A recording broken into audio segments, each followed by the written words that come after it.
I'm actually going to begin by thanking the middle school student council for the Rolos and gift card at our last monthly meeting that they gave to the board.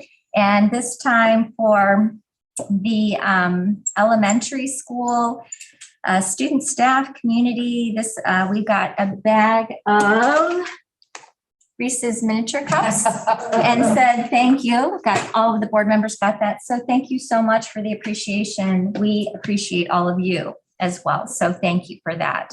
If we could stand for the Pledge of Allegiance. Right behind you.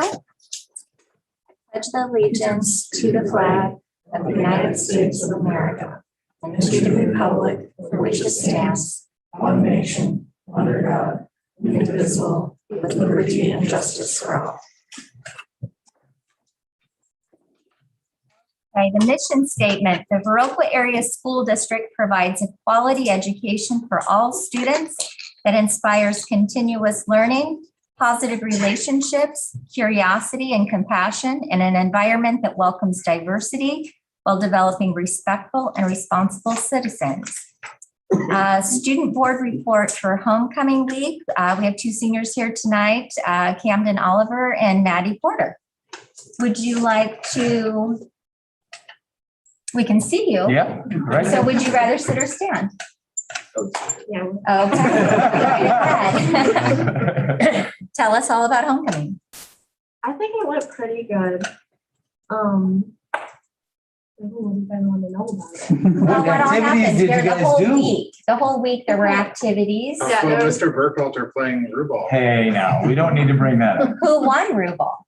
Not Mr. Burkhalter's team. The senior girls did. Oh, nice. Very nice. And then we had blue ball. We had float decorating all week. We had the dress up days. Obviously we had the dance and the football game. We had the skits and rallies. No. How about some of the skits? What were some of the skits like? We had one Western themed one. I'm trying to think of all of them. Camden, can you think of any? Ours was the seniors, was on the football field, just kind of the Tigers. I think that was pretty much the theme in all Yeah, of them. that was a popular It's thing. just basically The 4 different Tigers. variations for that. Okay. How about the floats? What did any of the floats move? Was there any, what type of decorations were on the floats? The seniors did have a big trophy, like a big Black Hawk trophy. Since the theme was red carpet, a lot of them had to do with the Hollywood red carpet movies. Okay. Yeah. And just when Maddie went for your crown to bring that up. They did get queen. Very nice.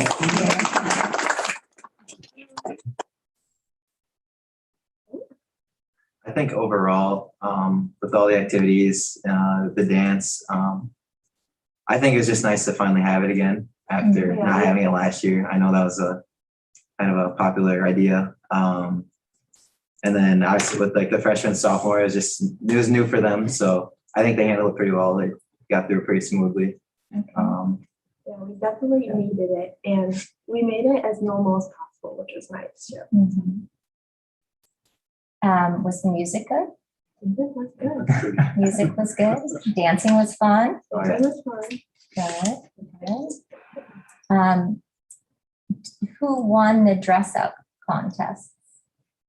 I think the juniors Yeah. won, yeah. Oh, that's disheartening. Overall, though, seniors won the overall points. I'm proud of that. Does Our any, second win. What? Oh, your Our second win? We Wow. won somewhere Okay. today. When I would say compared to previous years, and maybe it is partly the not having it as much here before dress up days, I think we're actually really well. Mhm. So not winning it still had a high percentage of kids that did it. So what was each day? Do you remember? Monday was. Beach day. Oh, so you came in swimming suits. Beach attire, yeah. And then Tuesday was Jersey Day. Jersey Day. Jersey yep. Air Sports. And then Wednesday was country versus country club. Yep. And then Oh, that's That's fun. And then Friday, school spirit. Thursday was our color day for Revolve. Great. So we wore a green color. So do you know the history of Revolve? They have it explained every year before. Okay. Okay. Yes, I explained it. The history of Revolve. Does anyone else have any questions? No? Well, thank you. I'm glad you were able to have an enjoyable experience, and sorry you haven't been able to join it every year, but I'm glad it was good. So, and thank you for coming. Are you the two students that will be attending most of the meetings or no? There's 4 class officers, Camden and Manny are 2 of the 4, and you had the other 2. At the class prior officers. So we'll try to meeting? rotate maybe every other month with them. Okay, that That's the sounds plan. great. If you ever have any questions, please feel free to, contact any of us because it's a little bit different process. And I am going to ask each of you just to share a little bit about yourselves before we go on, since this is your first meeting. Okay, my name is Madeline Porter. I am the secretary. I think my favorite class at school is probably anatomy. Anatomy? Yes, I like that class a You, lot. you might want to talk Oh, yeah. the microphone's over there. Okay, sounds good. After high school, I plan on attending Western Tech and doing a dental assistant program. And then later on going into a dental hygiene program at another school. Do you have any interests? Are you involved in anything other than student council? I am not. Okay. No, I do spend a lot of time with my family and I do have a job at Nelson Center. Great. And she, with one of her friends, does do the announcements. Oh, yes. we do Actually, that. every day now. Mr. Schneider liked their excitement level. And he actually gave up doing it half the time. His days, huh? All right. Well, thank you. Welcome. Thank you. I'm Camden Oliver, and right now, some of the classes I'm in include AP Statistics and Anatomy and Physiology and Web Design with Mr. Gabrielson. As for college, right now I'm kind of undecided on where I want to go, but I do plan on playing college baseball and some other things that I'm in other than baseball. I play basketball. I'm also in band, and yeah. Camden, I believe you have some colleges looking at you, and that's maybe partly why you're undecided for baseball. Do you like the new uniforms? For band, Yes. yeah. The previews we saw, I thought they looked really good. But I don't know if it'll be the same as wearing the old. What instrument do you play? I play trombone. Trombone, very nice. What position do you play in baseball? I kind of play everywhere, but I guess for a primary position to be like first base, third base. First base. Okay. Well, welcome. And once again, anything that we can do to make this a more positive experience for you, please let us know. We are here only because of you. So welcome. All right. The next topic is visitors. Beth? Spotlight on education. Yep, spotlight. Oh, spotlight on education. I apologize. We have Kristen Barra, and she's the elementary school special education teacher, and she is going to give us a presentation. Where can I be? If you want to come out, yep, just in front of I the can podium. follow you. I would really love to be right here, actually. Awesome. That is That's, just oh, look at that. fantastic. So if you can see that. So again, I'm Kristen Barra. I'm an early childhood special ed teacher, and I'm so happy to bring this message to you. I've had the privilege of going to almost every single classroom in our elementary school, talking about all abilities and being mobile in our environments. And you might think, why did I do this, or what inspired me to do this is I have 2 students that I teach that use a wheelchair. And I was starting to see some curious eyes. And I say that in a really friendly way because not all kids were staring and they weren't being mean, but they were just being very curious. Some kids have never seen a wheelchair. And that's actually the first question I asked is, you know what this is? And most kids' frame of reference for a wheelchair was that somebody was hurt. So I really wanted kids to understand that our two students that I teach, they're not hurt. That exactly how they are is exactly how they are. And that I get to teach them things that when they were born, their brain didn't quite get developed enough for them to teach them to learn legs, and that I can teach their brain to do that. And when I say that, the kids are like, what? And I explain that that's really hard for them to practice making steps. And I make the point of think of the most hard thing that you have to do in school. A lot of kids say math or writing lots of words. And I'm like, yeah, your teachers might have you practice that a lot and it's really hard. That's exactly how it is for my two students taking steps. But we don't give up. And this will always be for them. And it really opens their minds when I talk about that, makes that connection to them. So I'd also talk about different things like, how did you get to school today? And some of you ride the bus. And a lot of them will raise their hand and I'll think about how you got on that bus and then they steps. And I'm like, well, could our friend get on that bus? When our friends do come to school on a bus, and they're like, how do they get on? So some of them knew that there would be a lift. And I was super happy that they knew that word, lift, from the school bus. So I said, yes, these two friends come to school on the bus, on that lift, and they ride on their wheelchair, not in a seat. But I said, there's a lot of things we have to do to keep them safe. So they're super surprised when I explain that there's seatbelts in the floor of the bus. And I have them count with me that they get hooked up here. 1, 2, 3, 4, plus the seatbelt in the chair, plus the seatbelt from the top of the school bus all the way down here across the front. 6 seatbelts to keep our friends safe. And how many do you wear? And I remind them that that could happen. They could have 1 seatbelt too if they did have a problem riding on the school bus. But it's just like all those things we do to keep them safe on a school bus. So then I start to talk about using that big word, accessibility, and how our school is accessible. You know, can a friend in a wheelchair go in the hallway? Yep, right. They can walk in the hallway. It's pretty crowded in the morning. So like, oh, we can give some space. I said, that would be perfect, friends. Thank you. Give some space. Could we go to the bathroom? And they're like, yep, we can use the bathroom. Remember, what our friends to be able to do as much as they can on their own. So then some friends will say, there's a stall that has a bigger door. And like, exactly. It's okay for you to use it, but it's there for friends, big people, little people, anybody. And you'll see that in public spaces for friends who need extra assistance or bigger spaces. That's why it's there. Some different spaces, we talk about the cafetorium, because there's steps. That's the place they all knew that there was steps and that there was a ramp. I said, yes. And I bet you thought it was there so you can run down it. It's not. So we make that point that this is there so our friends can get to all places in the school, and it makes our school accessible. One spot that all of our friends have really made some real connections is we talk about going outside. So my 2 friends who are 4K friends, we like to take them outside with their 4K friends outside.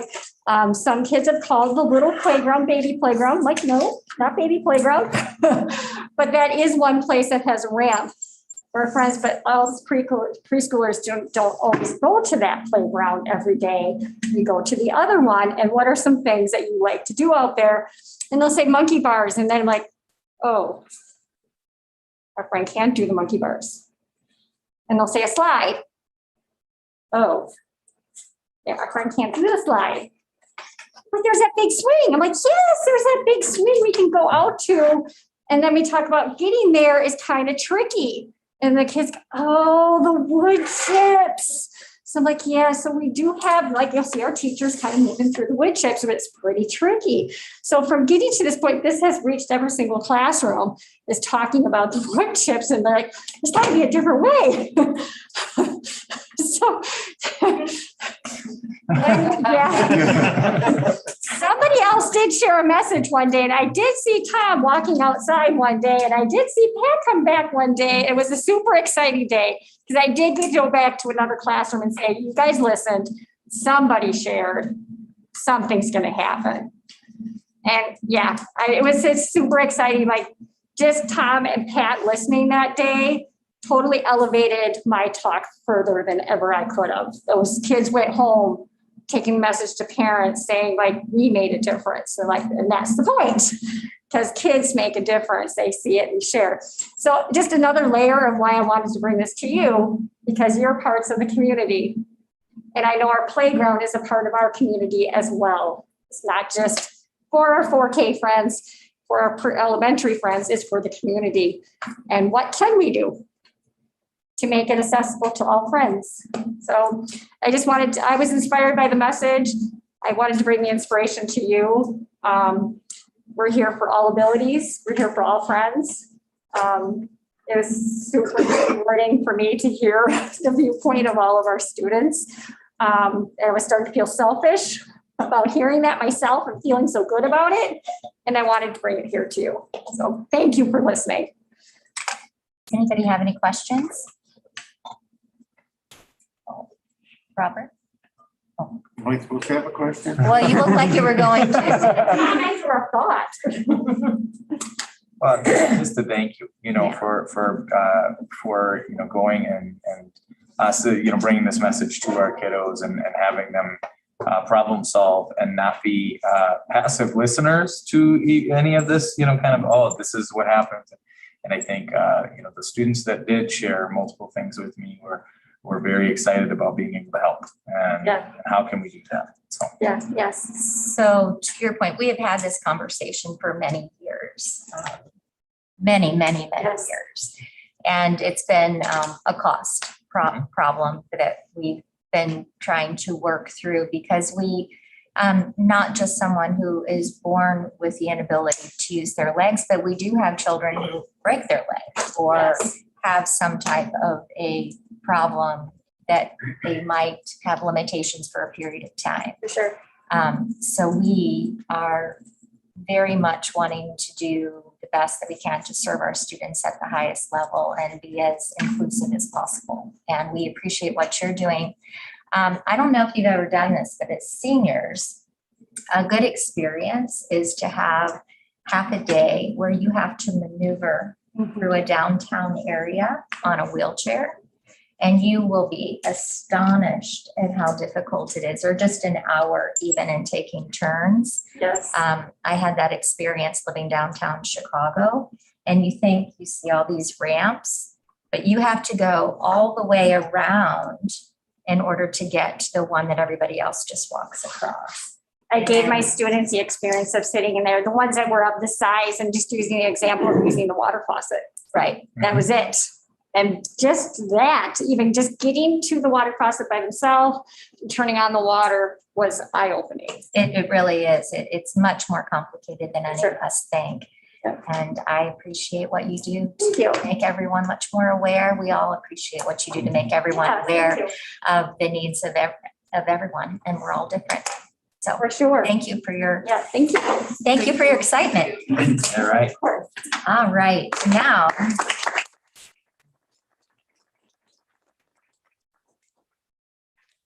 The next item is public comment. Seth, do we have any? There is none. There's none. All righty. The next topic is there a motion to approve the consent agenda, proof of public notice, approval of agenda, September minutes, voucher summary 1 in the amount of $320,113.48 as presented. So moved. Is there a second? Robert, any discussion? With that, all in favor, vote by saying aye. Aye. Opposed? Motion carries. Item number 8, is there a motion to approve voucher summary 2 in the amount of $275,428 as presented? Motion by Matt, second. Second. Second by Amanda. Any discussion? All in favor, vote by saying aye. Aye. Opposed? And I abstain. Item B, motion to accept the donations in the amount of $1,105 from various Viroqua businesses for the pre-K Book of the Month program, with our most generous thanks for them contributing to this fantastic program. Is there a motion? So moved. Is there a second? Second. Any? Yes. Can I make? Yes. So the pre-K Book of the Month program is something that Deb Clark has taken on and just done a great job with. And basically the goal is to provide every kid a book of the month. And she has received more donations than she has been able to spend on the books. And in the last 2 years now, she's actually sent letters out to the businesses and said, thank you. We still exist, but we know times are difficult right now and everything like that. We just want to say thank you. And they continue to send money. So, I mean, it does. It's people really appreciate Deb and the program. And like I said, this is not through solicitation. This is through just thanking people for their generosity in the past. So she did want me to mention that it's every time she goes, more checks. Is it possible to distribute them to some other students? You know, I think, yeah, we do. Yes, I'm sorry. Okay. The books, yes, we do. Okay. And everything. And the nice thing is that she leverages her scholastic dollars and does a great job. So, yeah. Well, thank Yeah. you. Once again, we have a very generous Yep. community. It's so very philanthropic. We're fortunate. Yep. Any other discussion? It's a good problem to have, Mike. Yep. All right. All in favor, vote by saying aye. Aye. Opposed?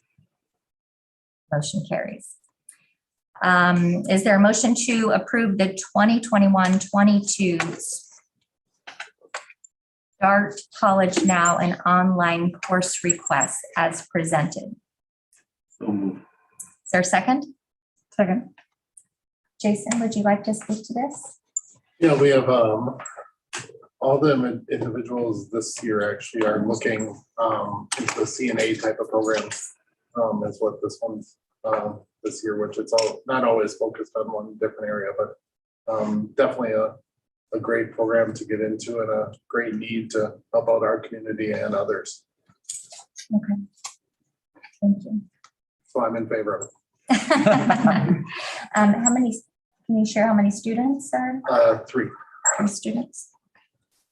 Well, that's wonderful. All in favor, vote by saying aye. Aye. Opposed? Motion carries. I should also mention that there were no new appointments, so I skipped over that just because there were no appointments. Is there a motion to approve the early graduation requests as presented? Second? Second. Any discussion? Jason, would you like to speak to that as well? Yeah, this year we have similar number of requests that we've had in the last few years. And I think like we've shared in the last few years, you know, I think not that 4 years is an arbitrary number, but we feel like in some ways if a student gets all what they need to get accomplished in 3.5 and they're ready to move on to the next phase of their life, who are we to stand in their way of doing that? So we support all of these students in doing that and have schedules set up to make it happen as long as they can follow through with things. And we also enjoy those students that stick around for the whole year, their senior year. So because you never get another second senior year. So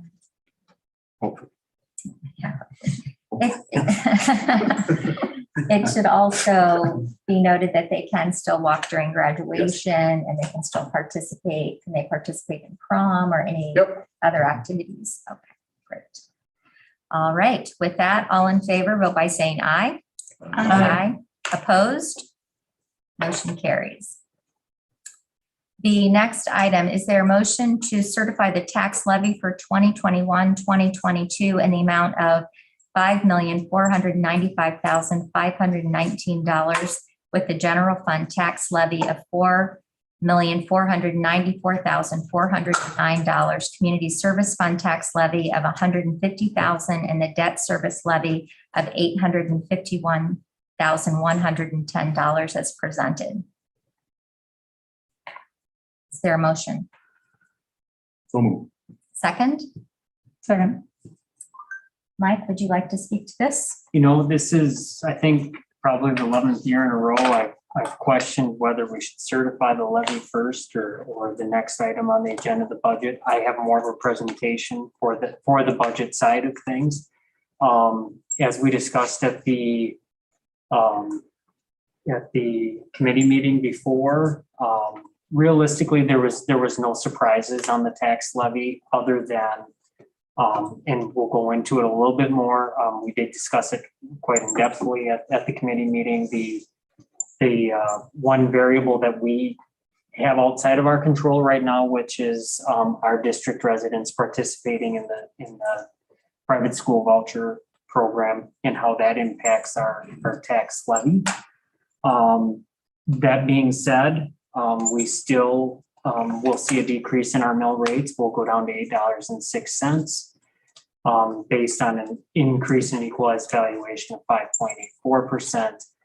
Taxes would increase $168,994 in total. Otherwise, everything else that we had pretty much planned, the debt service levy, of course, is where that's at, and the general fund operating levy is where those increases were reflected. We were actually projecting a decrease in the general fund operating levy. And again, we discussed that more at the committee meeting. You know, I think in general, as an editorial statement, $8.06 on the mill rate is low. It was not that long ago. I remember we were at $12.31. I know neighboring school districts, which will be in the mid 10, 11s, without hesitation. Now they've got newer facilities and they have some debt service to be paid off. So everybody's story is different. But right now, our mill rates in the Viroqua school district on a statewide basis would be in that lower tier. So. Mike, would you want to address the difference in the community service fund? Sure. That's reflective of operating the pool year round, even though it's still not up and going. We are closer, and I will have an update on that. It's, you know, if we're going to make this work with the partnership with YMCA, it's going to take tax dollars, and the community service fund is the appropriate method for us operating that without it impacting our educational costs. It does spread the costs over every taxing district inside the district. Not just the city of Viroqua, where if the city of Viroqua kicked in $150,000 or another township or however we decided to do that. And we can't operate the pool year round on a year round basis without the tax levy. Thanks, Mike. And that number is going to have to be analyzed and adjusted accordingly. I mean, this will be the net amount, I guess, would be the best thing I can tell you. I mean, it's going to generate revenues. There's going to be memberships. There's going to be, admissions and swimming lesson fees and all of that, but it's going to be at a high cost, and energy costs are expensive, and maintenance costs and staffing is going to be expensive. And so we know that. We just, using a model and a budget that the Y have given us, this is our best guess as to where we're at, and we'll have to adjust accordingly. Any other questions? With that, all in favor, Amanda, did you want to add anything to that? No. Okay. All right. With that, all in favor, vote by saying aye. Aye. Opposed? Motion carries. The next item, is there a motion to approve the 2021-22 budget as presented? Is there a motion? Motion by Vicky. Is there a second? Second by Amanda. All right, Mike, you are on. Okay. If you can't see the screen, please feel free to move around.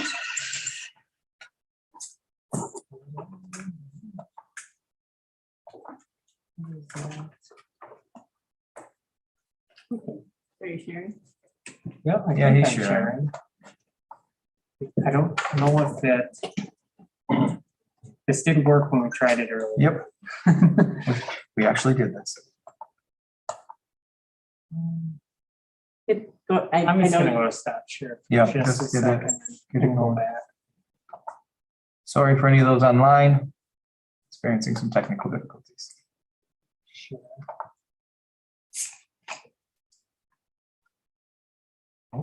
Doesn't like something there. We can see it fine. Yeah, Yeah. not as good as you could. I think it'll Um, work just fine. Can you expand this Yeah. window? That's what I'm doing. Nope, can't do Nope. that either. It's not It quite just does like not, it has something to do, I think, with the sharing settings. Here, why don't you go try to Can you open expand it first Yep. and then share it? Open the. It is, it's just the people at home wouldn't be able to see. Well, just click on that for right now. Yeah, your PowerPoint. Why is that not working? If everybody keeps telling you what to do, it's still probably not gonna work. I disagree 100%. It'll go better. It actually, the frustrating part about this was, Read it a couple times. yeah, we did. Of course you We did this today in our office and then again Over here. here. Yeah. And it's when it's turning it green that's causing the problem. The presentation down below. Yep, down, yep, you were there, a little over. Yeah, that's not clicking when he It's does It's it. not clicking. It's. All right. it's just It's not- okay, let's we go. go with I'm this. not, I Yep. hope I can, and I don't know that I can. If you click, yeah, there you go. No, Oh, it's frozen. totally- It's just. Okay, can you close it and reopen it? Once again. Gotta love it. Do you guys have any ideas? Yeah, of course they do. I'm just getting them back here.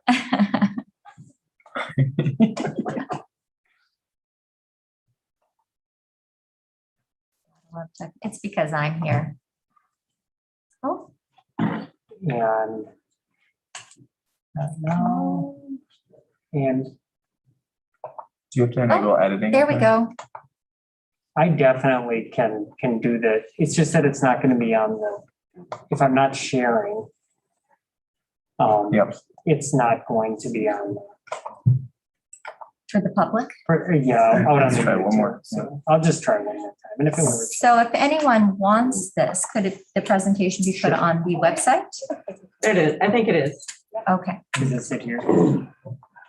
There we go. We got it. So we've got the levy certification and the budget for this year. And so we'll just talk real quickly about the budget adoption summary, tax levy summary, discussions on factors impacting the levy, and the tax levy by local district. As the board or at the committee meeting, I presented them with the budget adoption. Yep. And so this is the format in which, that's the official adoption format. And, everybody has access to that in their drive. And obviously this is what was presented at the annual meeting, but now these numbers have been updated and adjusted. So back to this. Just in summary on that, we have general fund revenues of $15,040,875, which 30% of that is property taxes from general fund property taxes of $4,494,409, an equalization aid of $7,241,872 or 48%. So of our general fund revenue, 78% of it is in general property taxes and equalization aid. Quite honestly, the other biggest component would be open enrollment in from other districts, their share of the equalization aid, and then some federal funds being budgeted. General fund expenses, $15,190,875. That is a decrease in fund balance projected of $150,000. As I said, this is an aggressive budget. We have accumulated a healthy fund balance. And it is proper and will maximize our aidable costs going forward to use some of that fund balance. 67% of our overall general fund expenses are in salaries and benefits, 10,151,281. We've got the special education fund revenues, 2,428,663. That's going to equal the expenses. 90% of the expenses in the special education fund are salaries and benefits. It's a fund basically that was set up, and it's actually combined for the financial statements, but it was a fund basically set up to monitor your special education so that you can get a good, clear idea as to how much the general fund portion of that is. And as you can tell on a budgetary basis, about 53% of the total costs are coming from a transfer from the general fund, 24% of the total costs from state categorical aid. I think the categorical aid percentage might be up to like 27, 28% now. But obviously some of those costs aren't aidable and are funded by either federal revenues or just the general fund. So that's that. And the state categorical aid is always a year behind based on previous year's expenses. We were able to impact we had an exception to our maintenance of effort requirements last year. So we were able to, I guess, drop our maintenance of effort. This now shows us going forward with a more consistent maintenance of effort. And that was a nice reset based on what occurred statewide and in our district. Do you mind explaining maintenance of effort in case some people don't know? Yep, maintenance of effort is from year to year. You're not going to spend, you're not going to shift your local costs on to the federal government. That's, you're going to continue to maintain your effort in providing special education services. And it's on a whole dollar amount, but there are exceptions for if you have a decrease in your caseload, you can ask for exceptions. If let's say you had 6 highly compensated, highly experienced staff members with expensive benefits, and you replace them with new teachers straight out of college and that type of thing. There are exceptions that can come in there, but your exception can't be, we just didn't hire anybody, to replace that person. You're going to maintain your 21-22 budget adoption, again, for the debt service funds, $855,000. Splitting that up, there's a non-referendum approved debt service levy of $111,485. That is the last year for that. That's our Fund 38. And then we have our referendum approved debt service levy of $739. And then our debt service payments budgeted are $630,000. That's $520,000 on the Fund 39 and $110,000 on the Fund 38. Interest payments, $52,795. Of which $49,825 are Fund 39 and $2,970 are Fund 38. So as you can tell, we're going to spend $112,970 in Fund 38, and we're only levying $111. That's because we've levied more in the past when we had fund balance in there. So Fund 38 will be off. Now, the difference between Fund 38 and 39, referendum approved and non-referendum approved, one is inside the revenue limits, and you can't tax more for that. That's because it wasn't approved through referendum. The referendum approved, that's actually what you're asking is, can we exceed our revenue limit for this indebtedness in the future? So our remaining outstanding indebtedness projected is $1,630,000. I'm explaining to Tom, we do have some prepayment opportunities with some funds we have set aside from previous year's budgets. That number is probably closer to $630,000 as far as what we're projecting to have outstanding. So our just making regular payments plus that amount that we have set aside, we could be out of debt by 6/30/2023, which is great. But that's where we're at on that. Almost unheard of. Yeah, I mean, You might say. I don't know. And that any- debt that's out there is the debt from the high school, middle school remodel, which was already back in 2006, 5, 6, 7. Debt is limited to 20 years, so we're a couple years ahead. So What's the interest rate on that now? It's about 2. About 2 is where it's left. As you know, each principal payment has a coupon attached. I think the highest on those was 2.7, the lowest was 1.6. I always say it's about 2 with what's left.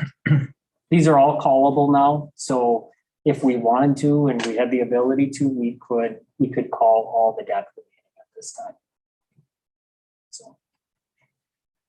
So the tax levy, when looking at a year-to-year basis, the general fund, 1.1% increase, debt service levy going up 1.73%, total school levy going up on a dollar basis of 3.17. We discussed that. And the equalized value went up 5.84%, which is then how you end up with a decrease in your mill rate, even though your total school levy did go up. So changes from the annual meeting, just really high level changes. Obviously, we've firmed up a lot of numbers, but when I stepped back and said, well, what changed? What really went on?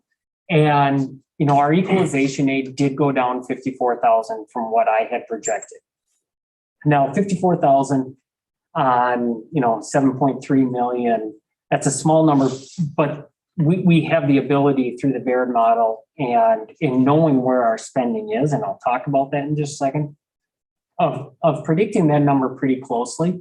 What influences the October 15th certification is we have to wait till all the other school districts basically put in how their year end ended, just like we do. And so by early September, all school districts have to, basically file their annual report, which then helps them calculate their aidable costs.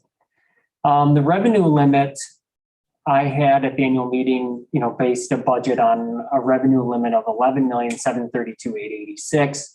That number actually came in at 11,879,276. Normally, in a normal year, that kind of a difference would indicate that we really missed on our enrollment in what we had anticipated for enrollment. Or in some years, you're waiting on the state to see what they did on the per pupil amount and you budget conservatively. We didn't, as you can see, factors in impacting the calculation above. The September 21st FTE, I had projected an FTE of 1,048, and then it came in 16 higher than that. And that's real money. But because we were already in a hold harmless situation and they have mechanisms built in so that you don't feel that big decrease when you also don't get the benefit on the way back up when you're in that hold harmless situation. And I think I kind of warned the board of that is, we could see a 25 increase and this still isn't going to change. We'll just, going forward, it's always better because it's a 3-year average and your hold harmless will disappear. So it's always better to have additional fund, additional students. I'll never claim otherwise, but it really didn't impact this. Our shared costs did come in $403,000 less than I had anticipated. And, this is in July, our year end is done. I'm taking a look at how things are. What I hadn't done was a full complete tie out of our self-funded insurance plan, which is a $3.5 million plan. But through the accrual, and we always try to, we try to take a look at where we're at on June 30th and accrue it out through the end of August so that we can accomplish 12 months of expenditures in there. And we had a pretty good size over accrual based on where our spending was. How the auditors ultimately present that on the report, they may actually go back and change the beginning fund balance, or they may show it as a current year adjustment. The state needs to show it as a current year adjustment because we got aid on that on previous years. So we're going to decrease our shared costs this year on that. That was about $350,000. And as I was explaining to Tom today, just a real easy number, that's 18 cents on every dollar. So because we're in the tertiary funding and it's at 18%. So you can tell that's where our equalization aid kind of, that decrease resulted in equalization aid decrease also. And then there was some other, but it was, July's far enough along that there's not a lot of, wiggle room on that. because, we have the ability to make a contribution to Fund 46, which we did, to make a contribution to Fund 73, which we did, to maximize our shared costs. But this is one that truthfully, we were aided on costs that were due to an overaccrual of health insurance costs. And then, as we discussed at the committee meeting, and I don't think we need to, spend a lot of time talking about this now, but I have no way of accessing how much we are going to be charged for the private school voucher aid deduction. I had in there based on last year, $72,866. This year, that number increased to $245,620.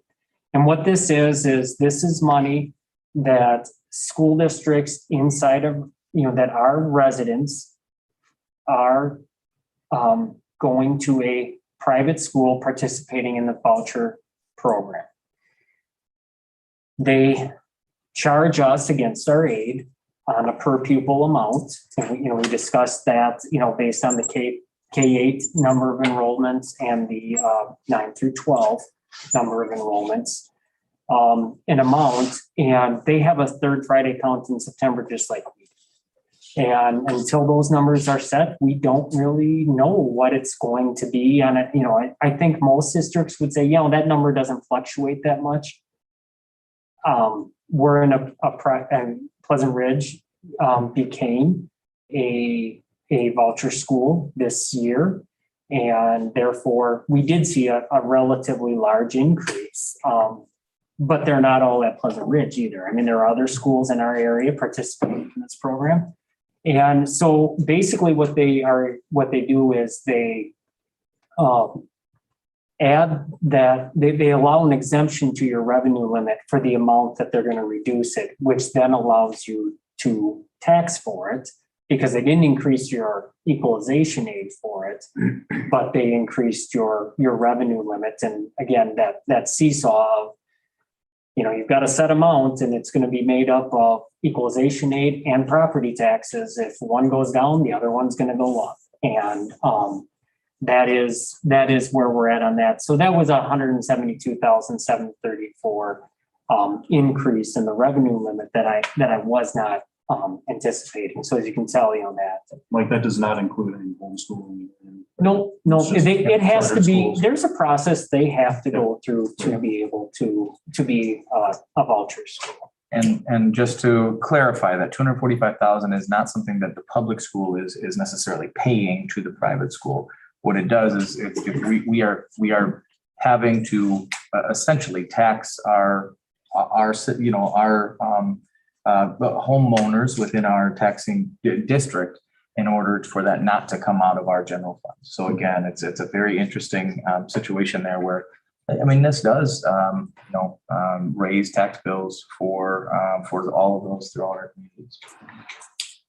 So does that number, those students count in terms of their total number of students when we divide the dollars of equalized value behind each student? There's no membership attached to those. Okay. We don't get to.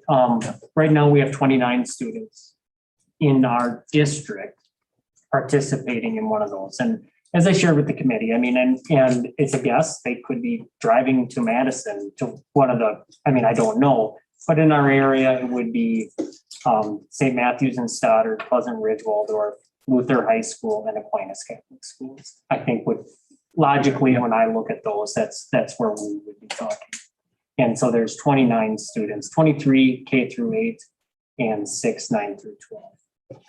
And this is, again, not an increase necessarily in their enrollment and a decrease in our enrollment. What that's saying is with the percentage increase that the charters or the private schools that are part of the choice program, that increased by 1% this year. And then we had another school add on. So they could have students that were already enrolled be part of this now that weren't a part of it last year. So again, this is not saying that, we had 29 students or 26 students leave the district. What it's saying is they could have already been there, but now they qualify where they didn't last year. Surprised the numbers that small. Yep. And and it could reflect some that left our district. Yeah, it absolutely Because could. the only reason they weren't going is because of the cost.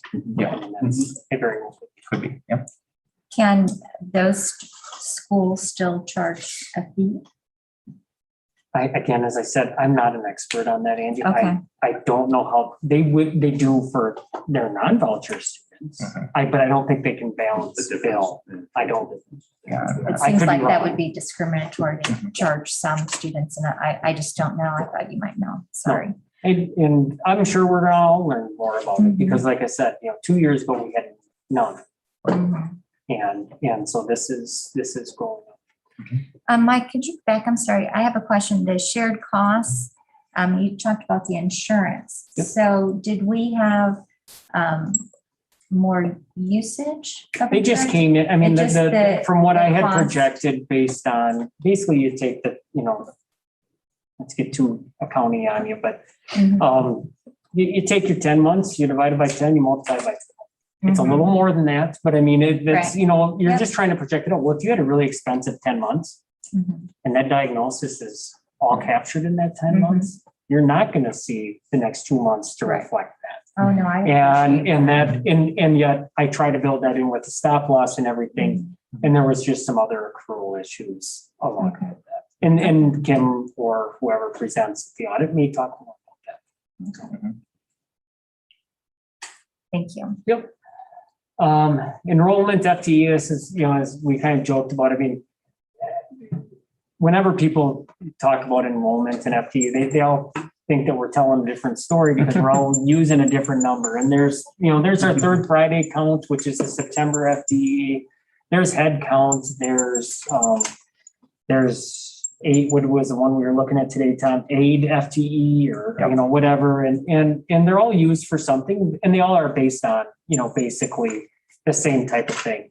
So this is our head count, which is literally that. I mean, walk around counting heads. That's what we do on the third Friday is duck, duck, goose and count heads.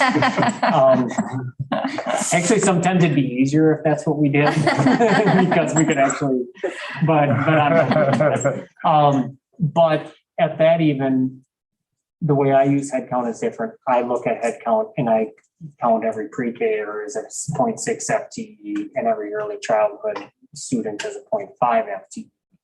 Your So head when- count means something different than my head count. Her head Yes. count is always a gross, just full actual, beating hearts, or however you want to look at it. And that has to do Infancy. with how much we're reimbursed. We're not reimbursed 100% for a pre-K Mhm. student, just Correct. for those that are listening. So then you add your open enrollments to other districts. So if one of our district residents attends Kickapoo, North Crawford, the Wisconsin virtual school, McFarland or one of those homeschooled that we would consider to be a homeschooled student, they're really, they may not be. They may be enrolled in a virtual school and they are counted as an open enrollment to another district. So we get to add students for that. And as you can tell, we have 105 students leaving our district and attending another district. Some of that is virtual, some of that is actually going to those districts. You then subtract students that you have in your district that live outside of your district. And it's the way the state funds it. And that honestly, you're going to get a revenue for that, an open enrollment revenue, but you're going to reduce your FTE, for that. So currently we have 113 students attending Viroqua schools that reside in another district. As we discussed, summer school FTE, again, I look at it, where we're at. That number is about on a full-time equivalent basis, about 36, 37. And it comes down, they give you 0.4 on that for the 8. It's just what they had calculated years ago. You can tell 2021, that number dropped to 2 from, we've been running about 13, 14, 15. It dropped to 2. We got it back up to 12 last year. But that does impact, that does reflect, you have less students in your elementary school, you're going to have less summer FTE because you can only count students so many times. So, but as you can tell, the September FTE went from 1111 in 1920 down to 1054, and then we found it up 10 students on that. So comparison to state average, there was a 3% drop from 1920 to 2021, which we had talked about last year. So that we were experiencing a very similar drop to the rest of the public schools. Enrollment FTE dropped another 0.5% overall for districts this year. So if we were following that same trend, we would have lost. So we are not following necessarily the average trend throughout the state. But I think there's, as you can tell, there's definitely room for improvement there. Promising things, open enrollment in was a +12, which is even, higher from 1920 and, prior to the pandemic. As you can see, open enroll outs, we've got more than what we've had before as well. So, but to be +12 is versus a +2 is definitely, again, a good thing. Not necessarily, we don't get the full, the full aid on that, but and then summer school, it was a good year for a rebound. We are looking to, increase that as we move forward.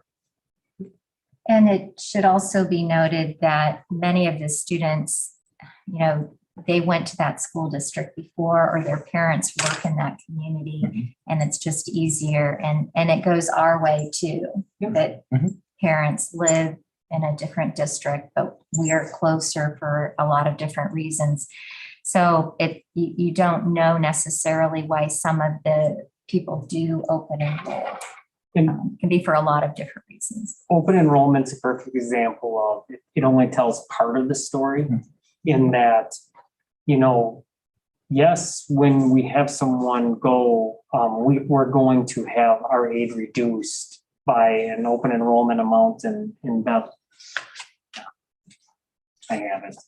That's $8,661 per student. That's a rough number, but That's a pretty precise rough number. $8,161. And that number's changed. So we're going to have our aid reduced per student for that. But we did then also have our revenue limit increased basically 10,000 for every one of those students. So, it only tells part of the story. You always want to have more coming in than going out. That's what you want. And so I think we're in a good spot on that. But, our numbers of open enrollment ins and outs, that's $905,000 of projected open enrollment,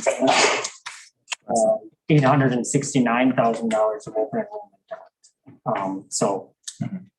And part of this too is it has to do with, when you talk about the state and a 5% drop, people are having fewer children. And so it's not uncommon in today's age for schools to have a lower number of students coming in each year for that reason. And as far back, as I went today in some of my research, we haven't had we've had declining enrollment since prior to 17-18, I believe.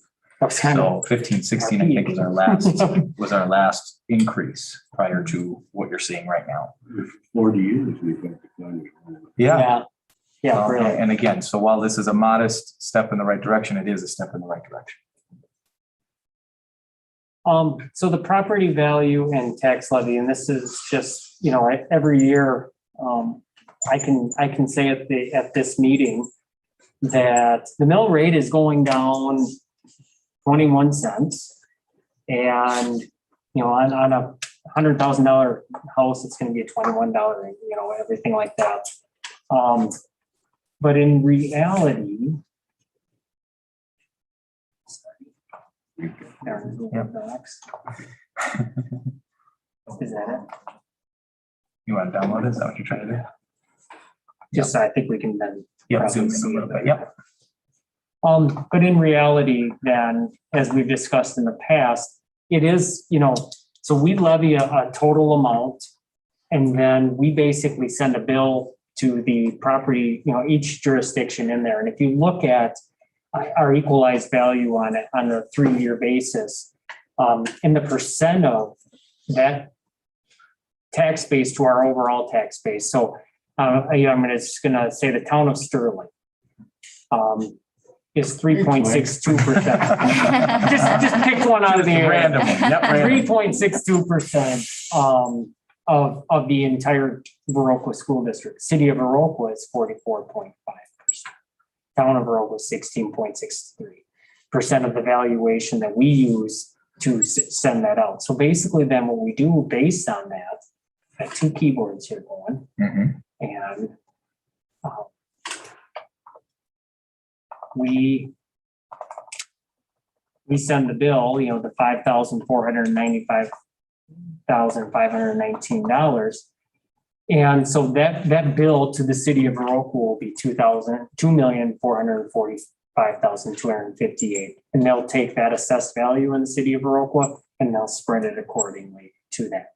So if you look at an increase from the previous year, dollar wise, the Viroqua school district is seeing an increase of 2 million, of 3.55%. Should put the dollar amount in there. It's calculated. Where the town of Sterling, again, is paying less property taxes as a percentage. So their bill went from 200,000 to 198,000, just 199,000. So relatively flat.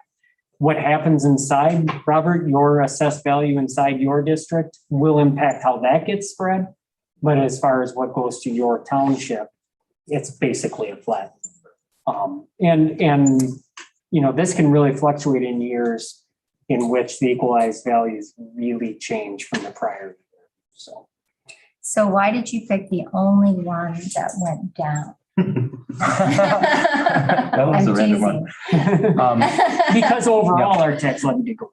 Well, I mean, a lot of them are very relatively flat. I'm just But teasing you. yeah, Well, but no.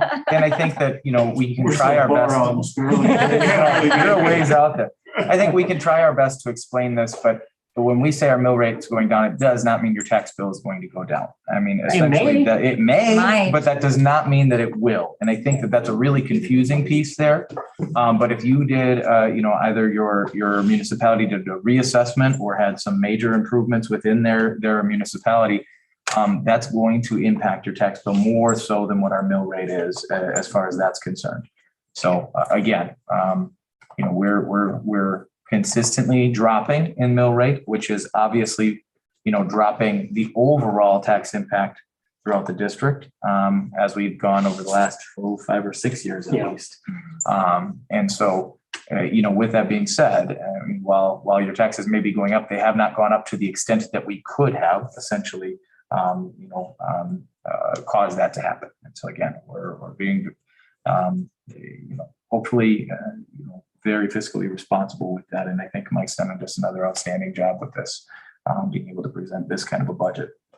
It also doesn't mean if it says 16% that your home is assessed 16% more than it was last year either. So there are people that their taxes went down, even though the township or town went up. So it's New construction and inflation. It's kind of like after we send the bill, then it's up to the jurisdictions and they don't have any choice either.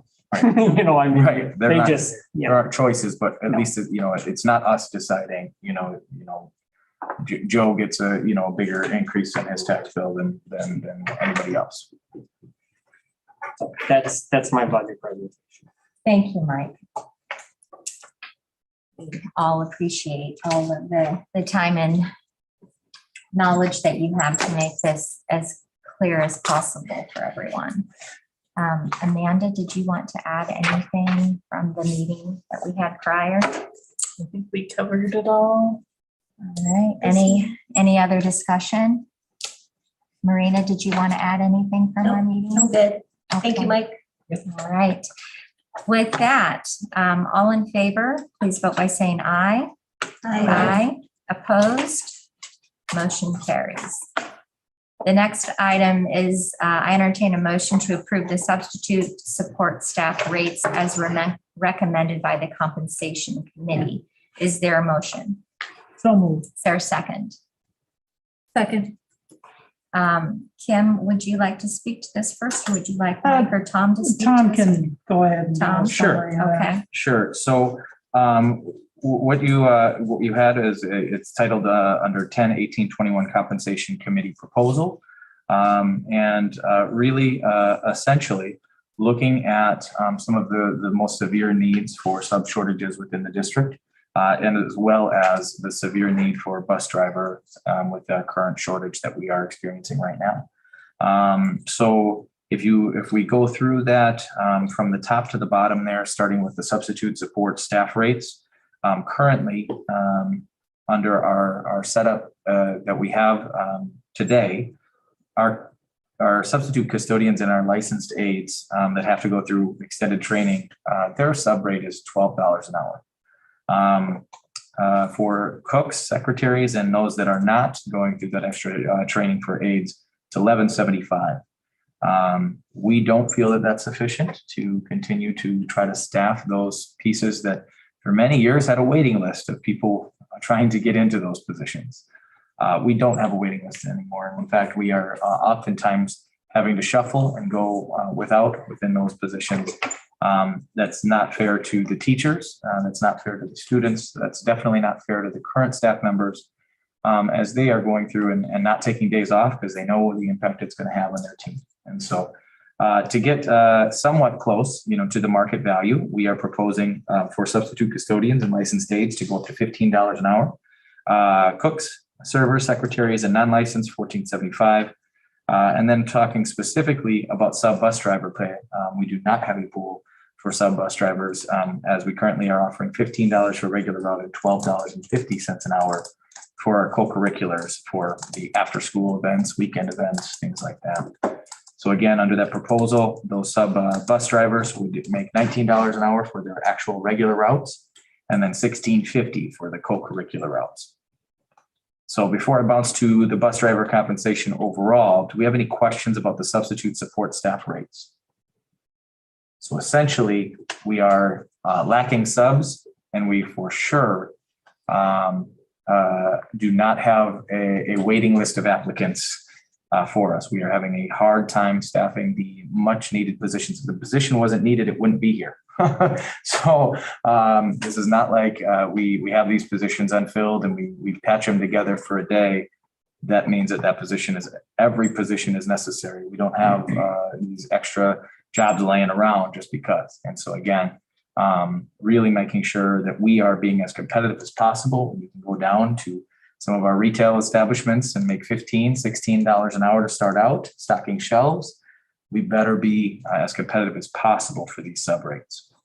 Are we comparable to the other school districts in our area? We're comparable to what our projections were.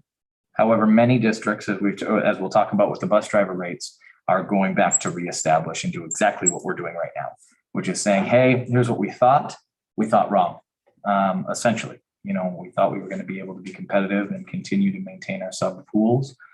And the answer is we can't. And so this is one variable. So just so that we are on the same page, this is one variable that we're going to control. We have to control other variables, like how we market these positions, how we make sure people understand how to get licensed when they need a license, and that how they know how we're going to support them in that as well. This is one variable. So, but it's a variable that if we don't have, the rest is kind of a point that is not relevant. If they're going to have to jump through hoops for $12 an hour, they're just not doing it right now. And that makes, this is not a job market where we've got employees banging on the door. Will part of this be if someone wants to get licensed, that we will actually assist them financially to get their license? We have done that in the past. And so we would continue to do so. We have not marketed it necessarily. Mm-hmm. And so that's where, again, some of those changes have to take place. Also, could you speak to, you had shared, I was listening at the committee meeting, and you spoke that some districts this has been helpful and some not. Yeah, not with this piece in particular. So this piece, obviously, you raise your rates $3 an hour for custodians and aides, cooks and servers, secretaries, and $4 an hour for bus drivers. That's going to help. The situation that has been kind of hit or miss was bringing signing bonuses, particularly, and as well as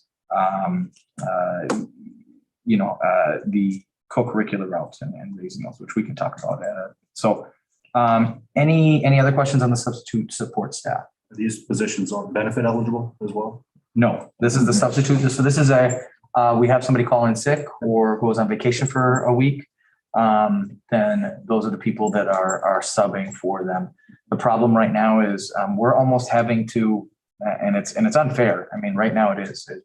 We're having to essentially almost decide of what's more valuable for that person that day. And so these our support staff is being pulled in directions that it's just not appropriate. And we're going to try to curb some of that by having the appropriate subs that we just don't have right now. So are we paying the subs comparable to what our regular bus drivers and cook staff are? Well, and it depends. So if we approve the increase, then so a substitute bus driver would get $19 an hour, and a regular route would be $21.50 an hour. So and that would be, Or at the beginning rate of 2028. or $20.28 for step one. Yep, if they're a new bus driver. And in answer to Matt's question, perhaps they could, I mean, obviously we have to do our look back just like everybody else is for ACA purposes. And they could, that has not been an issue for us at this point, but they could.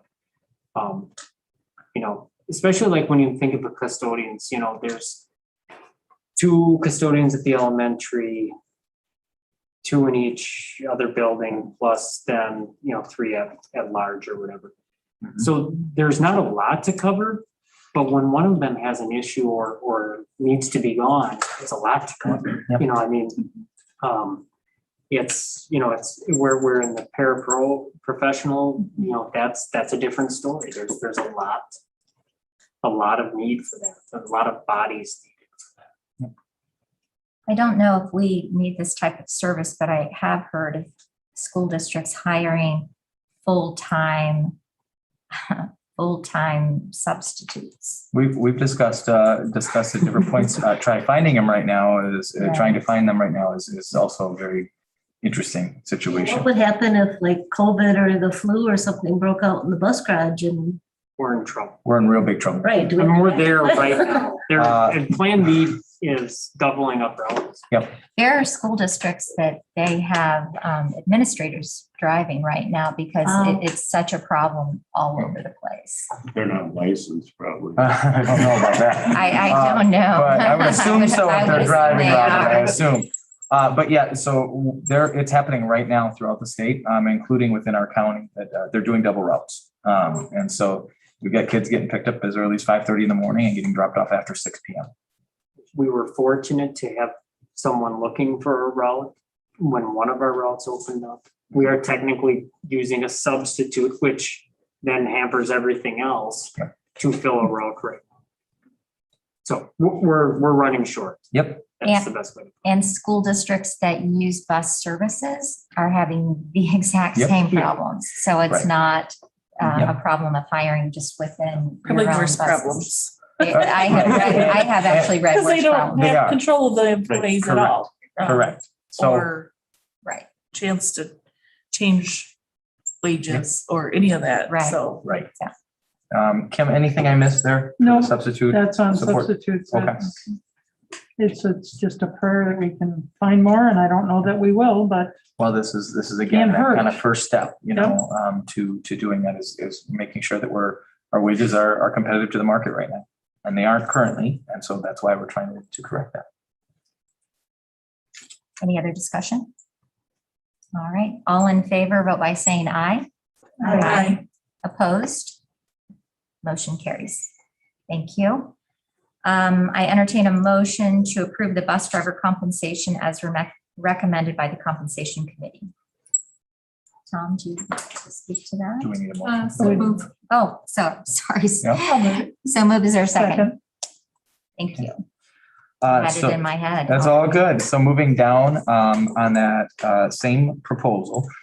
So when we get to bus driver compensation, so just to kind of paint the picture for why we need to go and have this discussion, we did have a resignation, and we did have another situation where we've had to adjust routes based on some health conditions of another driver. And so what that has done is put us in a position where all of our regular subs are currently operating. We don't have any extra routes at this point in time as far as bus drivers.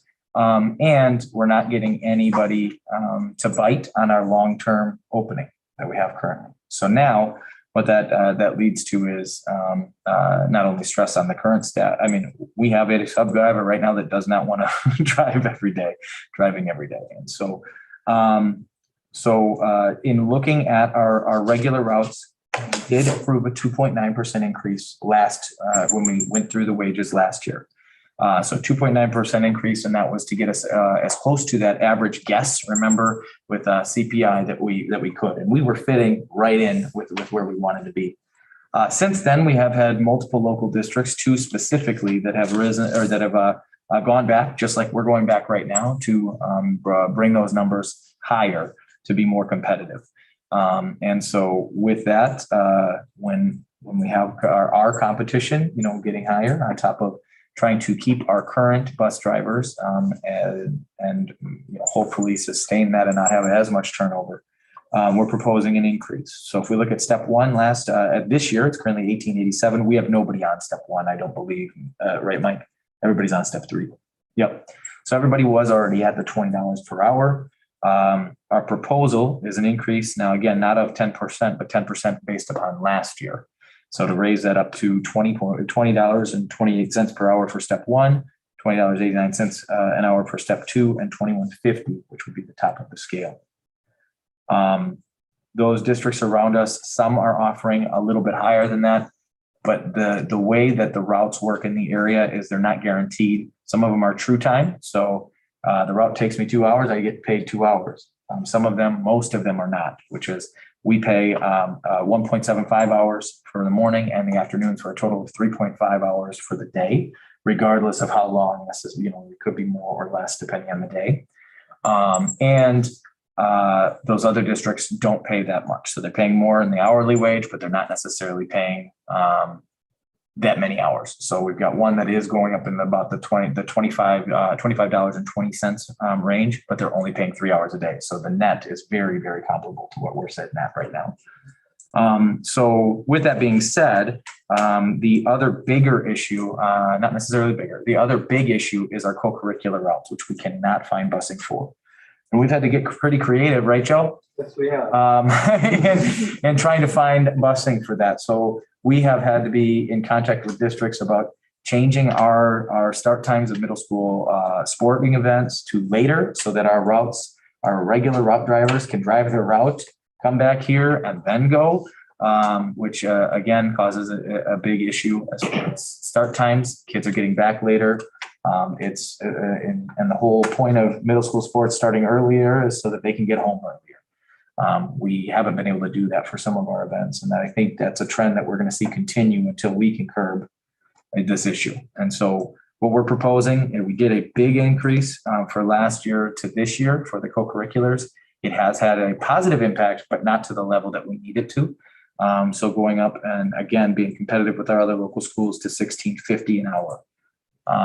So with that being said, the questions do come up. Why don't we make those numbers the same? And right now, the reason is if we would go to a Saturday tournament, that bus driver, let's say they're going to Black River Falls. So they're driving to Black River Falls and then they're waiting for the tournament to take place. And then they're driving back. So that's the reason they're getting paid under this proposal, $16.50 an hour, but they're only driving, at the beginning and the end of that time. And so that's where we do offer less than the daily bus rate where they're actually doing the driving. How often does that happen? The what? The Saturday tournament. Oh, Joe. Every Volleyball has a couple in the fall.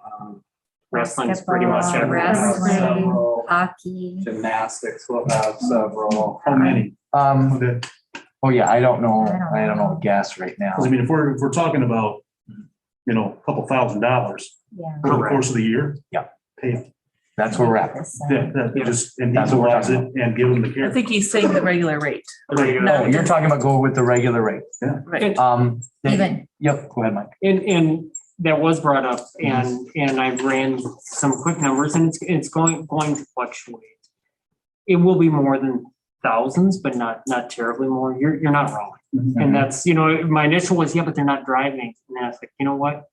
It's money. I mean, Still it's, time. yeah. They're still working. Yeah, they're still working. And so I guess where we were at on the committee was, let's see how this helps or doesn't and If we need to go come from back, there, I guess. if we need to come back to the table in a month, we'll come back to the table in a month. And it's not like you can go do something else. You're driving a bus. Right. And it's not like we want that Right. our bus is driving all over us town. Well, and you'll see buses in the Walmart parking lot. Yeah, Right. absolutely. And that's what's happening. Yep. And that's running errands or doing. Yep. And one of the things that we're gonna look at as a compensation committee over the course of this year is we have this step process for all the support staff. And right now, I mean, we did hire a few new paraprofessionals, but right now, most of our staff are on step 3, no matter what pocket they're in. So we're gonna look at possibly getting rid of the steps.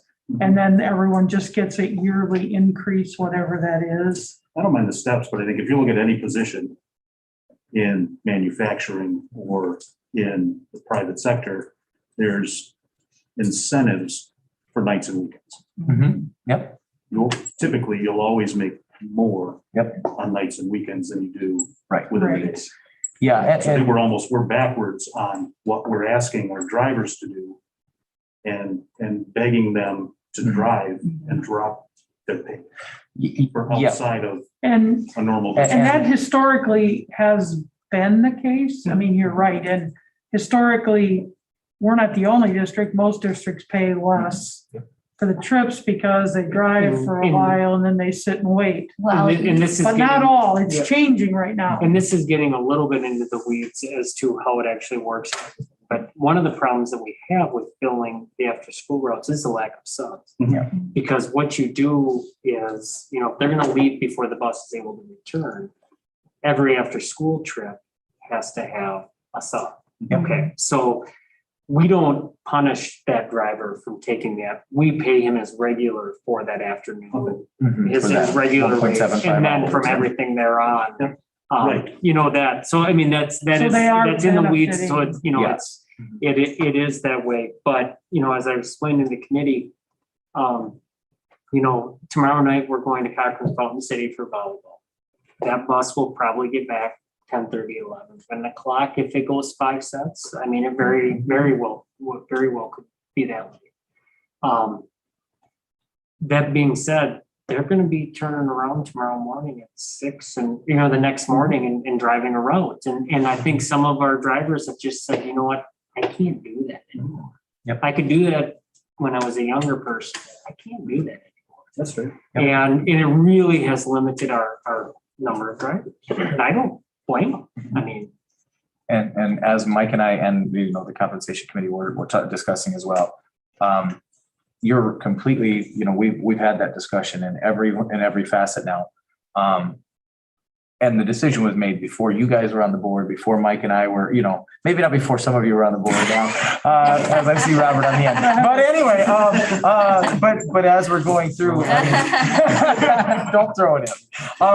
But as we're talking about this, that logic, that line of thinking, that logic doesn't have to be the reason we stay for this. So again, we're open to, but I think we kind of settled on, if this doesn't work, we come back to the table and we reevaluate here as we move forward. I think we're just going to have to come to the realization as well with this compensation piece. We're going to have to be more fluid than what we have been in the past. We're going to have to analyze the market more than we've had to in the past, because before we said it, if you don't like it, we've got other people that are willing to step in. Those days are gone. And so again, let's go and really just be aware that we're going to probably have to meet, not necessarily meet more often, but we're going to have to be more flexible with our conversation. It also used to be when my kids were here that a parent was driving the bus because they worked for the district and were a bus driver. So it was a win-win for them. They were going to the game anyway. So they drove the bus, they got compensated, they watched the event and then drove back. And I think it just isn't as much like that for whatever reason today. Baseball, the coach drove the bus We have many coaches times. driving bus. right And I'm now. sure that we do. So is that something else that we're going to have to add to their job description? And some people might not want to coach if they have to drive the bus. So, it's a funny line. I just get, we're in unprecedented times now. Exactly. Right, And I know manufacturers that are paying quadruple time on Saturday. Exactly. Quick Trip is paying more for nights, a lot Right. more for nights. And we're competing, our competition just isn't other districts. Correct. Exactly. Correct. We're competing against everyone and we're all stealing from each other. Well, and the other piece, and you'll see underneath here, the budgetary impact for the regular routes is much easier to predict than our extracurriculars. Because again, if we look back and we compare it to last year, yep, we're going to more events. But if we compare to 2 years ago, we're not close, to the number of events and how far widespread they were. And so again, it's very difficult for us to go, yep, this is how much this is going to cost us. We can tell you that for the daily routes. Hey, we know how many daily routes we run. We know how many drivers we need. We know that piece.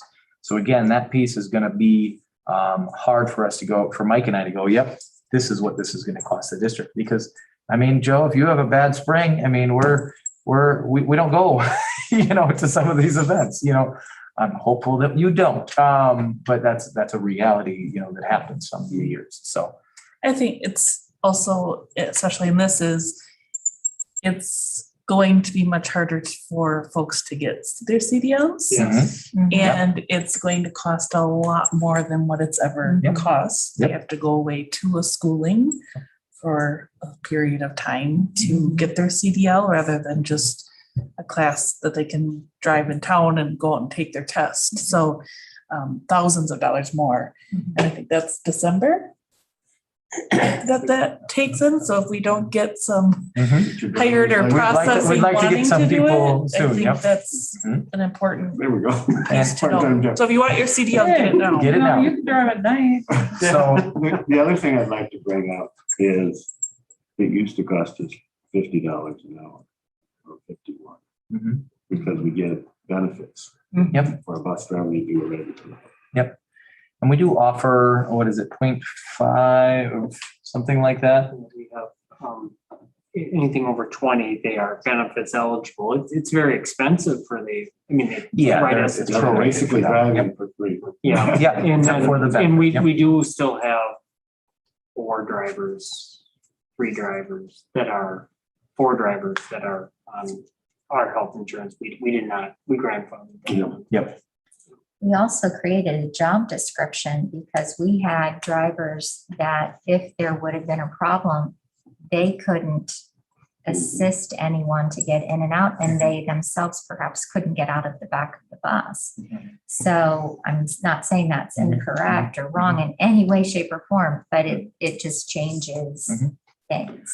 So yeah, I mean, you guys, again, this is where we're proposing this, understanding that this is a big issue and wanting to make you aware of it. How you guys want to go about that, I'm open. We're not set on, I think we really are trying to make you aware, and we were trying to be, make it a responsible jump, right? In that. So For the record, I'm for this with the assumption that we'll be revisiting. Okay. Well, my Most question likely was, we do you would. want to, my question was going to be, do you want to amend? Does anyone want to amend this in order to raise it? You're No. comfortable with this right now? Everybody. Okay. Okay. The question I have is your referral thing. I'm a little, if I'm an employee and I refer somebody, I could, I think even that's, if they're not good enough. yeah, that's the That's the next, next next one. agenda item. Yep. So we'll talk about that in a second. Yep. Sorry. No, it's all good. Yep. All right. No more discussion? Okay. I just had one thing. Do we reimburse for the CDL physicals or anything like that? Yeah, we Yeah. pay the physical costs and the actual costs.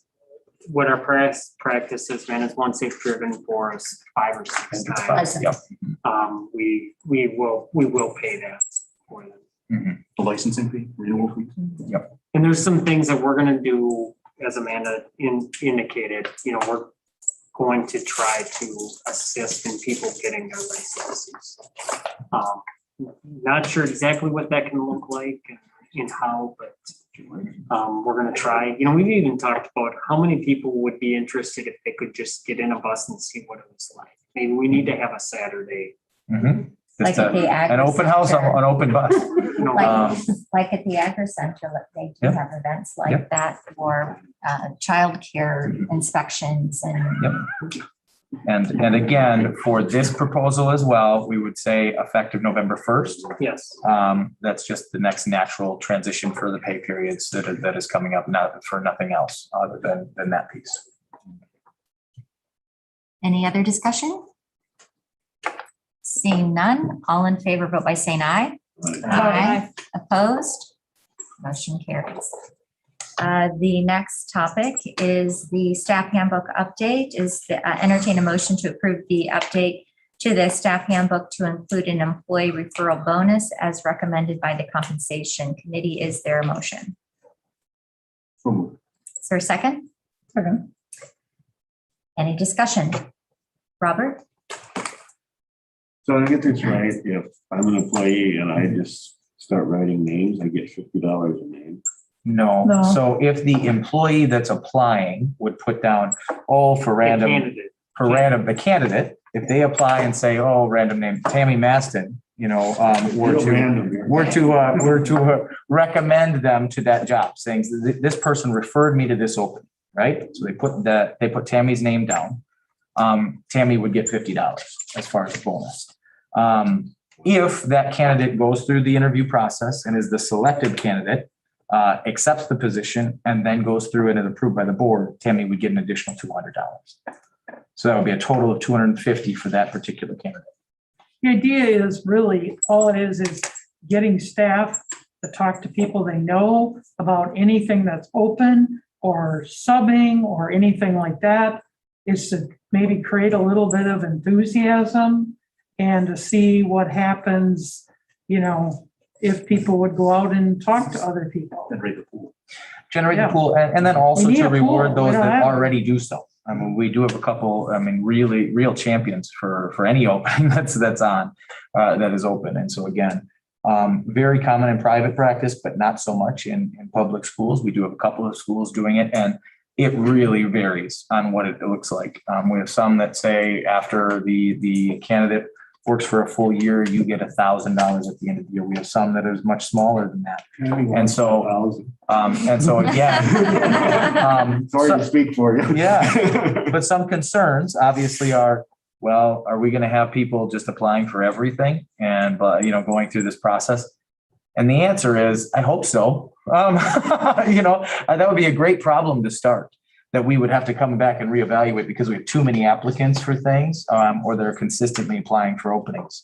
That would be a great problem to have to reevaluate. We don't anticipate that being We get $150 per name. What's that? $150 per name. Sure. Something like that. Yep.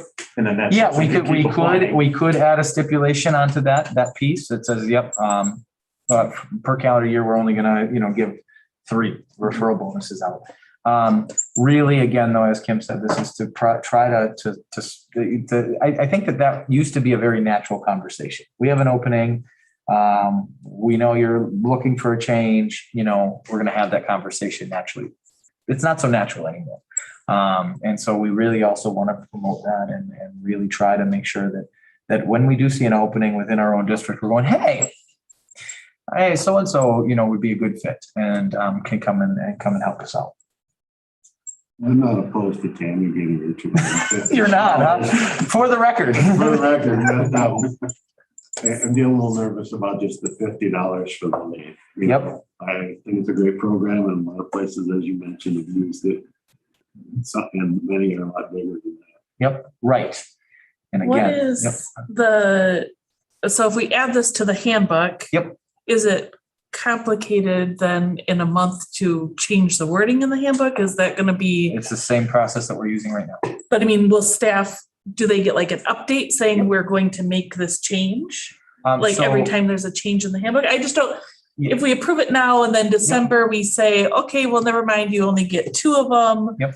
That they're not like, well, I heard that I got it all of them and now there's like this confusion going So on. I did put this past the VEA and just said, because it's a handbook language change, are there any concerns here? We could follow that same process. And then tomorrow, I'll send out my board update for what happens here tonight. That would update the board on any changes that we make, or not the board, the staff on any changes. So if a change got made again after it's reevaluated, that would then again specifically go out to all staff so that Yes. they're aware. Absolutely. Any change that we make to the handbook goes in that direction. Yep. A question that I had is, I just wanted to make sure that the person, that the $50, as Robert's referring to, is actually qualified. So I was wondering if that could be added. It's not just the name, but the person actually has to meet the qualifications of the job.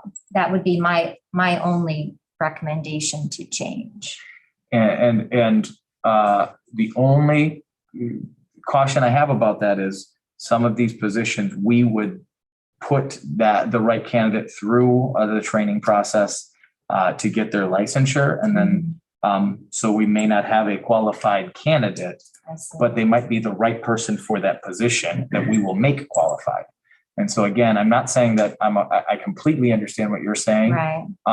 And again, probably one of those things that we can reevaluate. If we're getting just, again, somebody applying for a teaching job that has never attended anything post high school, and never has, hasn't worked within the few, it hasn't qualified, Because I'm going to, our 2 students here, Sure. I'm going to recommend them Sure. for a bus driver. They've got to go through the process of applying for that bus driver. We have one driver that started driving at 18. I was informed today. So, And I think you should. It's a Yeah, he's been marvelous driving way for a to lot of make some years. money. yeah, 40 something, he said. Yep. So he's been driving for a long time. Graduated in probably 1972. Yeah. when he was 18. You may know who I'm talking Just about. Okay. random. Just a random thing. Yep. I think we Okay. could deal with those situations in a different way, rather than putting a bunch of complex Yeah. stipulations and clauses and if this and that. And if we could think of all the ways Yeah. that could go wrong. Yep. I'm trusting it's very simple, it's very clear. And again, if problems do arise, we would just be coming back and have a very similar conversation saying, hey, we had 100 applicants for, I hope we have to come back. I'm not joking about that. I hope we have to come back and say, man, our teachers are abusing this system. I really hope so. I hope we get to do that. And we will if we need to. So. And it's any position, not just teaching. Correct. So Correct. Staff. Yep. all staff. All staff. Bus driver. I mean. Oh, yeah. Yeah. Yep. Definitely. It's also a lot of work to apply for a job. So It is. me telling somebody to apply so I get $50, they're gonna be like, this took me an hour to fill out. I'm not doing it. Like, I Go don't through an think interview. people are going Go through- to help somebody else get $50. Yeah. Maybe a child or spouse. I like it, but I don't like. Exactly.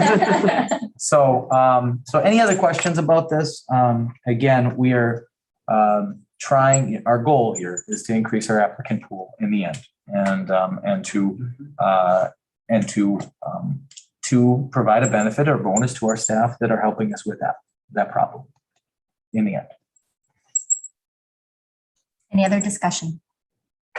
With that, all in favor, but by saying aye. Aye. Opposed? Motion carries.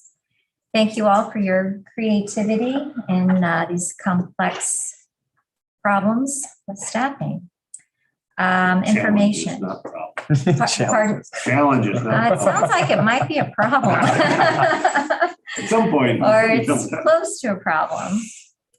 Information, we are not going to have the special meeting because we approved that this evening. Project updates, Bigley Pool. I'll go ahead. Yeah, that's fine. Mhm. So the Bigley Pool, we have our Care Cool Aquatics has sent us quotations to remove the sand media from our filters, two large filters that have been sitting there for 2 years. You have to pump that out, clean out the filter area, and then replace that. There's some other small maintenance with our acid pumps and the chemical pumps that we have. Both those jobs should not take very long, and no back order is anticipated for that. So as soon as we can get it's a septic pumper that will pump the sand. It's just got to find someone willing to do it, and they think they have that. So we should be very much closer. The one thing that we have to decide, two things that we're going to need to decide, are we going to do before filling the pool with water would be, one, the lights that are in the pool are metal alloy, very inefficient, and we could really benefit from a lighting project in there. I don't believe that's probably going to be done in time. And the second would be our lift for accessibility purposes is not up to code and probably needs to be addressed either when we fill or shortly thereafter. And that's not going to be cheap either. So we've got quotes on those. Caraco's working with us on that. We just have to kind of, our weight capacity and how we can mount it. And when that when that lift was put in, when the pool was built, if you've ever looked at it, I mean, it's operated by someone separately. Now they have it so that the person, as Kristen was explaining to us, can do that themselves without having, if they're going to go swimming, they can lower themselves into the water safely.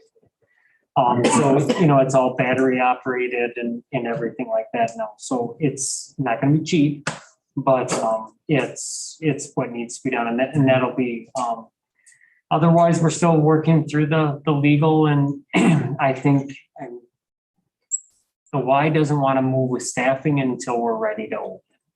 Same conversations we're having here. They have had some leads on some people interested in managing the pool. They're excited about that. And so I think we're still moving in the right direction. We're just not open yet. The air handlers at the elementary school, talked with the folks at CC10. We're still on pace for the summer of 2022. I have concerns as to the staging and the process with that, with our summer school, and we'll be working with Mr. Olbert and Tom and John and everything. We're going to have to use the other buildings this year. It's just, you remember, we still have a flooring project to complete in the summer of 2022. And shutting down the air handling system when you're trying to lay flooring doesn't work the best either. So we've got to do some pretty good coordination of tearing out, putting down, and getting everything put back together for that. The engineers have sent the preliminary drawings for the boilers, the air handlers, and condensing units. I'm not 100% sure on the process. I'm sure the state is involved in those, and then eventually they'll be let out for bid. And they would like us to be able to do the boilers and the air handlers, and hopefully even take a look at the Bigley Pool boilers, because they really do need to be replaced, and benefit from those economies of doing all those at once. The bus garage, they're having trouble getting bidders for the insulators. The person that we went down and met with, one of the two that were going to be bidding on, I think he was the one that did bid on it. We all really liked and really felt he knew what he was talking about, and seemed like was he out of Michigan? Michigan, yep.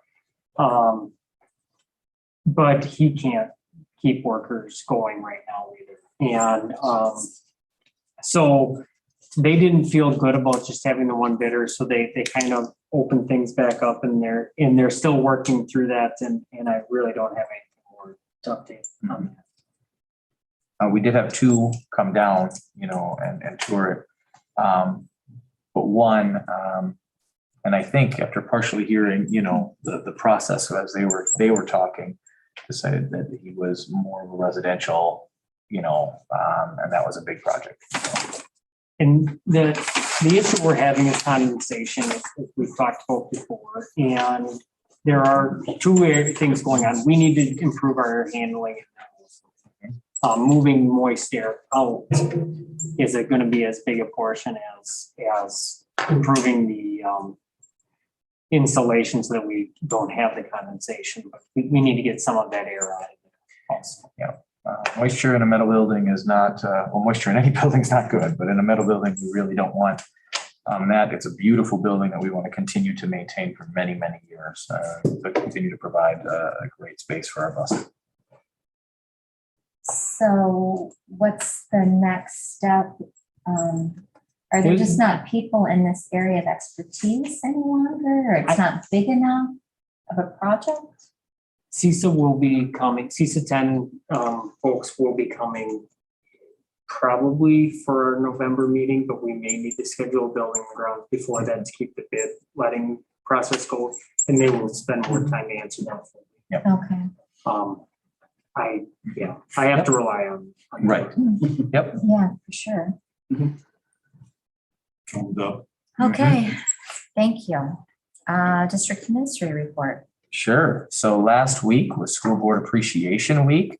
So I do want to take a minute, just everybody that's here, to really say thank you to the group of people you have in front of you. This is not an easy job. This is not something that they do for the money or anything in between. So I really do appreciate working with such a fine board and with such fine people. So if everybody that's here could give them a round of applause.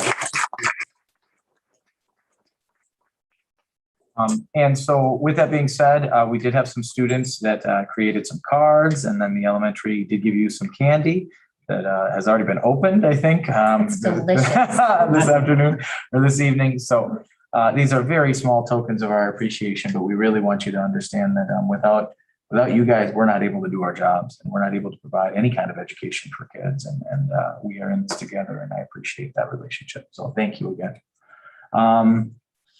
Visioning process update. As you know, unfortunately, we have had to postpone our November visioning event. And so that is the event that we were going to be bringing in up to 150 different people from across the community to have a community conversation. We will still be doing so. And the design team has done a ton of work already to make that event happen. So all we've done is push pause at this point in time. We're going to reevaluate here in the spring with that design team. And if we're comfortable bringing in 150 people for, 2 evenings and 1 morning, and whenever we feel that we're comfortable for that, we'll be moving forward. So again, this spring, we will be having that event. We're excited about it. And really, again, the springboard to our long-term strategic planning process, which, for me, and loving this part of what I do, that's really, really exciting to be able to make sure all of our arrows are pointing in the right direction, and that we're not contradicting or going against or fighting the process necessarily. So again, that's really, really exciting. And, really being able to answer the question of what our community expects of us from a school, as a school district, because we all have different. That process. You ready? If you have any questions, Yep. just let us know. Yeah. Bouncing through to the enrollment update, we already went over that. And again, promising a small token, we're taking steps in the direction that we want to go, but we've got a lot of work to do as far as curbing that enrollment and continuing to follow positive trends. We do have a very large homeschool population, which also takes away from those numbers. And again, not that that's a negative or a bad thing. That's a family choice and a personal choice, but we've got some options that we haven't had in many years or ever. And so that we can offer them, that we will look to continue to make sure those numbers continue to grow. Any questions on you guys have any questions on Appreciation Week? I hope not. Visioning process or enrollment update? The only thing about the visioning process is we were talking about meeting in February, end of February, in order to try to see what the numbers look like as far as COVID outbreaks, and to try to give everybody a long enough heads up as to what that date might look like, because it is a 3-day process. We want everyone to be there all 3 days, Yep. or 2 evenings, 1 morning. Yep. All right. Thanks, guys. Someday Administrative. you can pick that day, I would imagine it would help for the attendance too. Yep. Absolutely. Absolutely, yep. And so we'll be coming back as a group for that design team. And then obviously we'll be communicating with you guys as the board, just saying, that you're a huge part of that. You need to be hearing what the community is saying and that collectively. So we'll be making sure that those dates work for everybody. It was already discussed what it might look like. May was out and spring is, that's why we wanted to do it in November. That was a much better time of the year to get better attendance. But we also don't want to wait until November the next year. It's just too long. We need to move forward with this. It's a long time coming. Everywhere. Yeah, and that's really why we planned it when we did in November, was in between seasons, and that's so that we could, not games or events happening. And there is a lull in the spring. And we will try to manage, hit that lull, as the best that we can. All right. We'll never be able to meet everyone's. Right. But we're going to do our best. The administrator reports, parent-teacher conferences. So, okay, parent-teacher conferences, Pat, John, and Jason, and I'll let you choose your order of operation. I'll go first. Okay. Middle school had conferences Thursday, and then we have them tomorrow night, 3:30 to 7:30. And we learned a lot last year, and we continued providing parents options this year to have a conference over phone, Zoom, or come in person. So parents have extended it to, I know 8th grade had some conferences Wednesday night because that's when the parents make it. So we did that. I know that some staff have obligations, so we're adding nights as well. So it's a variety. It's all over. For middle school, the fall conferences are very well attended. Spring, sort of, not as much. So they're filling up, and Thursday night was a good night. I'm anticipating tomorrow night will be a full night for teachers as well. So. Are students still involved in the process in middle school? It used to be that they were part of they attended with their parents. I don't know what that looks like today. Probably remembering 6th grade when Mr. Ike was here. I am. So I am old. Yeah, you're right. Me too. Keep So, going. yeah, Or stop. Or stop. Not intentionally by design. Okay. I think for some conferences, the students do join, and Okay. they're very involved in the conversation, and some of the students don't come in also. Okay. Yeah. I didn't know if it's by grade level or, because it was by grade level. And we're kind of scheduling, usually 5th and 6th grade schedule, 100%. 7th and 8th grade is more of an open house. But because of the nature of choice, all grades are scheduled. Okay. And then special education they schedule theirs. And because we have interventionists this year, I have asked those teachers who have students that are involved in interventions as well to include the interventionist in the conference as well. So, and then obviously our school counselors involved with some conferences, depending on the situation. So, that's it. Do you have any questions? I think it's really nice that you guys are giving those options. That's the one, I think, real positive is having those options of Zoom and phone conversations and in person. It's nice for families. Yes. Yeah, high school we did very similarly. We had on Tuesday night. It's a little unique for high school, which started last year. Historically, we didn't schedule. And the teachers, I think, realized it's a lot easier to be prepared for the conferences when you know who's coming in for the conferences. So we did the similar. We did Sign Up Genius where they could sign up to come in.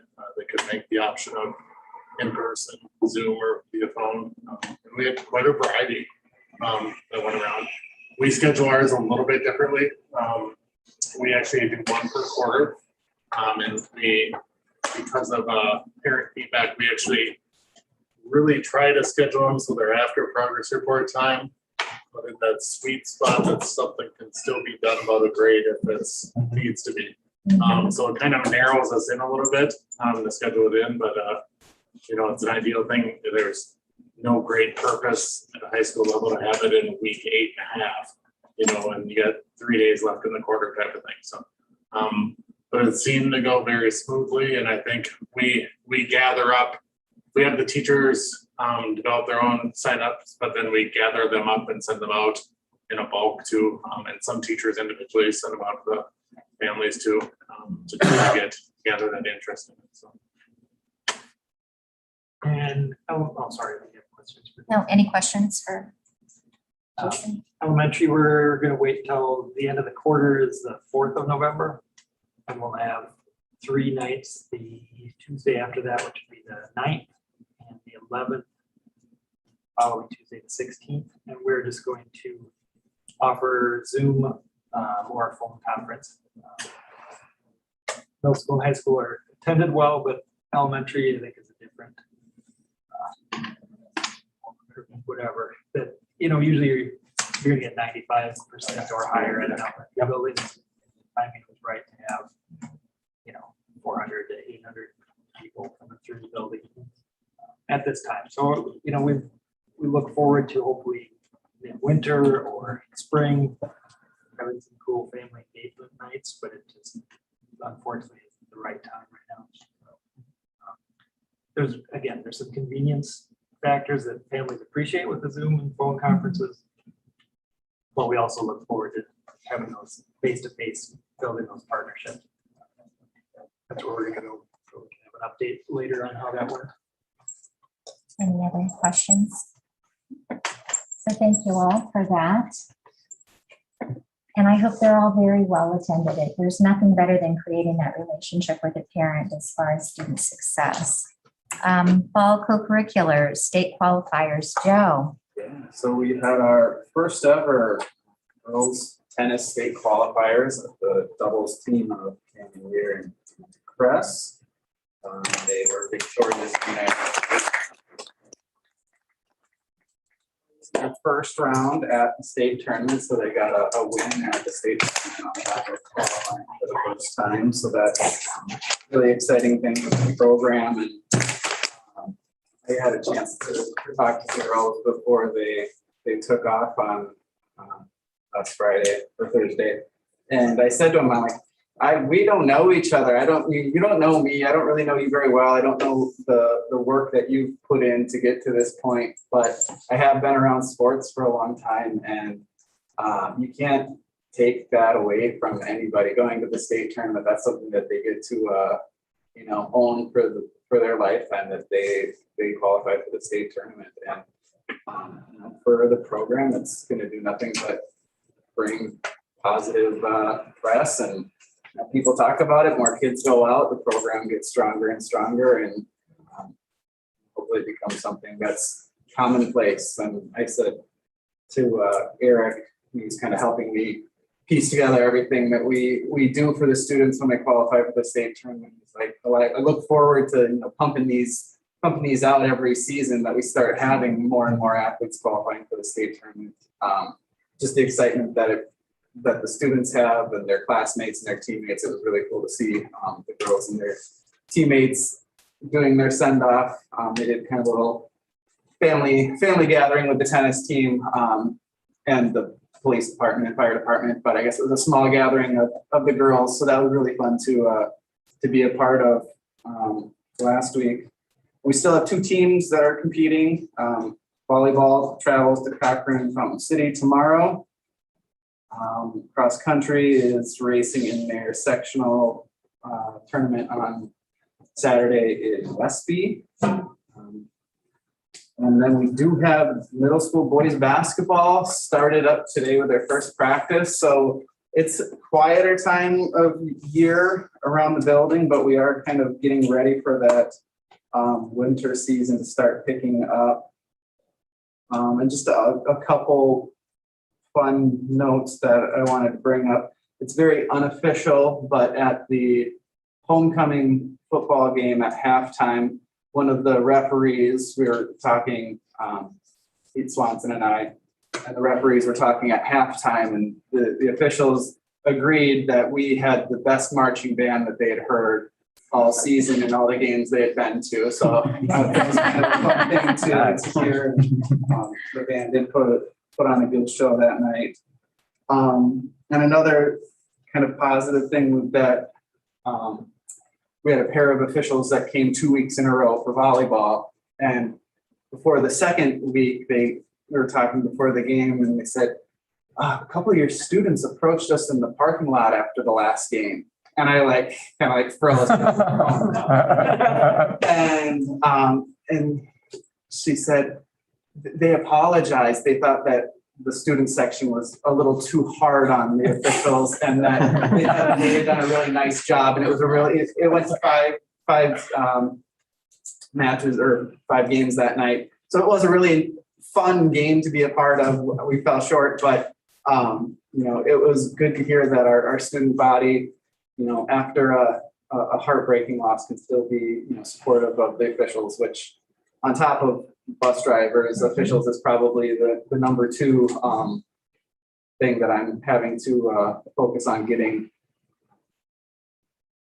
officials to be at all of our games from high school down to middle school. So other than that, we still have a couple openings on our coaching staff for the winter season, but I'm feeling confident that we'll get those filled shortly. And we're in the very preliminary stages of getting the high school and middle school drama programs back up and running. So that's something that Jason and John and I are going to start working with. We've had some interest from members of the staff to get that back up and running, hopefully this spring. Any questions for Joe? So thank you for that. Thank you for coming. Thank you for being here and reporting on what's going on in the fall. We really appreciate it. I believe that one of the most important parts of school is the extracurricular things. It builds leaders, and my kids had such a wonderful experience. And to hear tennis, it's a life changer. It builds such a confidence internally with somebody. And I'm very, very excited for those young people and all of the people that participate, no matter what they do. It just creates leadership, which not that you can't learn it in the classroom, but it's just a much higher level, I think. So thank you. The next item is a school report card update. Krista. So there's not a whole lot to update since our data workshop. The official public release of the school and district report cards. The official release is still not until mid-November, just after our next school board meeting. But the admin team and I were able to look at the secure version of it for a little bit of time earlier, I guess last week, and got a chance to just kind of understand the new format, check for any errors that were obvious, and just had some time to discuss what we saw there. So that was some valuable time looking at that. If you are curious about individual state assessment results, on Wednesday, October 20th, in WISE-Public, the public portal, those individual state test results, not individual students, but each of the separate assessments will have public versions available to view there. Not the overall summary of the report card, but reports or drafts or information by separate assessment. Will that be on our website? I don't think we have a link to that on our I website. think we may, but we probably should look at adding that somewhere easier to get Yeah, access to. it's certainly easy enough. It's something Right. that could be added. We can add it. Yep. Any questions for Krista? So thank you, Krista, for the workshop was fantastic. It was engaging, lots of great information, and really supportive of moving forward and for our district, for our students academically. So thank you for that evening. It was a lot of work, so thank you. The next item, board reports, the board workshop. I already said that was fantastic. Thank you all. Thank you for attending. I know, Robert, you couldn't attend, but you got all the information. And so thank you all for participating at a very high level. When we have our next workshop, please bring some ideas of what you might want to, some information that you might want to see. I did go through our board calendar and wrote down some of the information that we had discussed as far as what that might look like for board approval, board discussion, and where we might add some different pieces of information. And I believe that Tom is also going to figure out some of those things. I don't know if we have to vote on it. For example, milk prices, we don't know what we might perhaps have to vote on for some odd reason, but that information will be brought forward too. I know we have to vote on CISA when there's a contract, but not necessarily others. Yep. So please bring whatever ideas you have or questions you have or things you might want to see to that board, to that meeting. The WASB Fall Regional Meeting, if you're going to attend, please let Beth know. I will not be in attendance. Does anybody here know if they? I will do virtual also. Yeah. I will do virtual. Virtual is the 27th. Did you get that, Beth? They've already let me know. Yeah, They've already Yep. let you know? Okay. If you are planning on attending in person, you do have to, Beth, correct me if I'm wrong here, you do have to prove proof of vaccination or a negative COVID test result within, I believe, 48 hours prior to. If you plan on having dinner. If you plan on you're having having dinner, dinner. yep. If you plan on being in the building unmasked. So just so everybody's aware. With all of that, once again, thanks students for coming. Thank you all for being here. Kathy got off easy. And motion to adjourn. I'm sure you'll catch me the next time. We have what? We have a So motion. moved. So move second. All right. All in favor? All right. All right.